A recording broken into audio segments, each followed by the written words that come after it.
മോഷ്ടാക്കളെ പിടിക്കാൻ അജ്മീറിലെത്തിയ കേരള പോലീസ് സംഘത്തിന് നേരെ വെടിവയ്പ്. സ്വർണ്ണമോഷണ സംഘത്തെ പിടികൂടാനെത്തിയ ആലുവയിൽ നിന്നുള്ള പോലീസുകാർക്ക് നേരെയാണ് വെടിവയ്പുണ്ടായത്.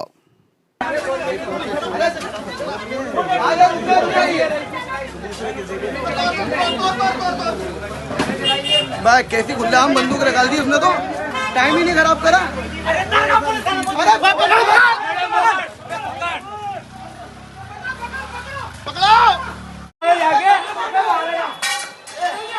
बंदूक चल जाएगी, बंदूक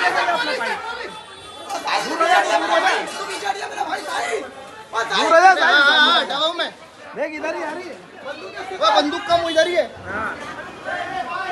वे कौन से चोर घूम रहे हैं यहाँ पे यार? वो छीन ली गन, अल्हम्दुलिल्लाह छीन ली। भाई ऊपर के हाथ में मारो मारो।